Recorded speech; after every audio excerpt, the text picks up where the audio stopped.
Hello বন্ধুরা, আজকের এই ভিডিওতে আমরা দ্বিতীয় পর্যায়ক্রমিক মূল্যায়ন 2025 সালের পঞ্চম শ্রেণীর বাংলা বিষয়ের প্রশ্নপত্রটি দেখব।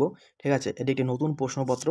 তোমরা কিন্তু অবশ্যই এই প্রশ্নপত্রটির প্রশ্নগুলি একটু ভালো করে পড়বে পরীক্ষার জন্য। খুবই ইম্পর্টেন্ট রয়েছে এই প্রশ্নগুলি। ঠিক আছে, তোমরা এখানে দেখতেই পাচ্ছ দ্বিতীয় পর্যায়ক্রমিক মূল্যায়ন 2025 বিষয় বাংলা, শ্রেণী পঞ্চম। এখানে তোমাদের নিজের নাম লিখতে হবে, পূর্ণমান 30 এবং সময় দেওয়া হবে 1 ঘন্টা।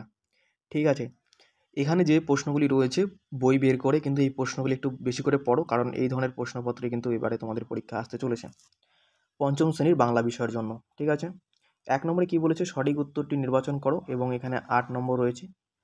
এখানে 8টি প্রশ্ন রয়েছে। প্রথম প্রশ্ন বলেছে, গাছটি ভুতুরে নাচ জুড়তো সকালবেলা, সন্ধেবেলা, দুপুরবেলা। তোমরা উত্তরটা বইয়ে দেখে নেবে এবং এগুলি কিন্তু ভালো করে মুখস্থ করো। 2 নম্বর, কুমির আর শেয়াল মিলে প্রথমে চাষ করেছিল আখ, আলু না ধান? এটা দেখে নেবে। 3 নম্বর, বাংলা ভাষায় বচন কয় প্রকার?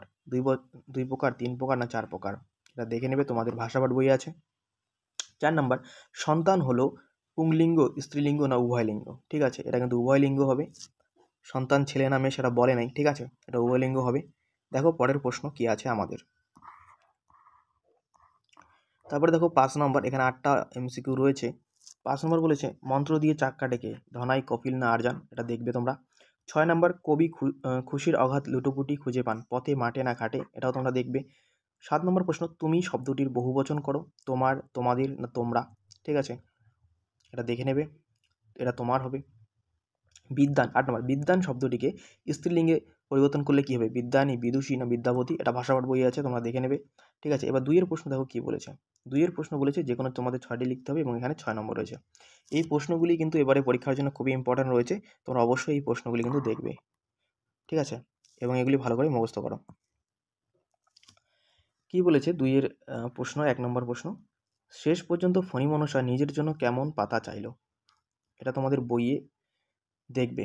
ঠিক আছে, বইয়ে প্রশ্ন রয়েছে, এগুলি প্রশ্নই রয়েছে বইয়ে এবং উত্তর তোমাদের বইয়ে রয়েছে, তোমরা একটু দেখে নেবে। নোটপত্র থাকলে তো আরও ভালো। 2 নম্বর, ঝড় কবিতাটি কার লেখা? এটা তোমরা দেখবে, এটা লিখবে। 3 নম্বর প্রশ্ন, কার সৃষ্টির অবহেলায় খরা হয়েছিল? এটা তোমরা দেখবে। 4 নম্বর প্রশ্ন, বৃষ্টি পড়ে টাপুটুপুর কবিতায় কোন 2 রানীর কথা বলা হয়েছে? 5 নম্বর ইম্পর্ট্যান্ট প্রশ্ন, মায়াতুরী শব্দটির অর্থ কী? মায়াবী গাছ, বাংলার বাঘ নামে কে পরিচিত? এটাও কিন্তু তোমাদের বইয়ের প্রশ্নের মধ্যে রয়েছে, দেখে নেবে। ঠিক আছে, পরে লাস্ট যে 7 নম্বর প্রশ্নটি আছে, দেখে নাও।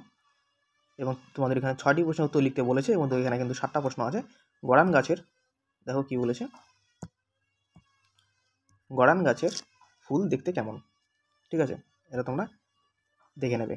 3 নম্বরের প্রশ্ন কি বলেছে দেখো, লিঙ্গ পরিবর্তন করো, অধ্যাপক, অধ্যাপিকা, পূজনীয়া, পূজনীয়, বাঘ, বাঘিনী?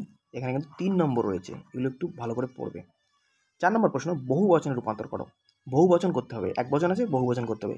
নক্ষত্র এবং ভক্ত, এটা তোমাদের ভাষাপাঠ বইয়ে দেখে নেবে। ঠিক আছে, এবার দেখো 5 নম্বরে কী বলেছে, সংক্ষেপে উত্তর দিতে বলেছে তোমাদের। ঠিক আছে, সংক্ষেপে উত্তর দাও যে কোনো 2টি। দেখি আমাদের কয়টি প্রশ্ন আছে এবং 2টি লিখতে বলেছে। প্রথম প্রশ্ন কী বলেছে দেখো, এখানে কিন্তু প্রতিটি প্রশ্নের মান 3 করে, 3 দুগুণে কিন্তু 6 নম্বর। 5-এর 1 নম্বরে বলেছে, অবশেষে দীর্ঘযাত্রার শেষে তারা ভগবানের প্রাসাদে পৌঁছলো। এই সেম প্রশ্নটি কিন্তু তোমাদের বইয়ে রয়েছে, বইয়ের অনুশীলনী প্রশ্নপত্রে রয়েছে, তোমরা সেখান থেকে কিন্তু প্রশ্নটি অবশ্যই পড়বে, খুবই ইম্পর্টেন্ট প্রশ্ন রয়েছে এবারের জন্য। উদ্ধৃতি দুটি কোন গল্প থেকে নেওয়া হয়েছে এবং এখানে কাদের কথা বলা হয়েছে? তারা ভগবানের প্রাসাদে গিয়েছিল কেন? ঠিক আছে, এটা একটু দেখে নেবে। 5-এর 2 নম্বর প্রশ্ন, এবার আমাকে গোড়ার দিক দিতে হবে।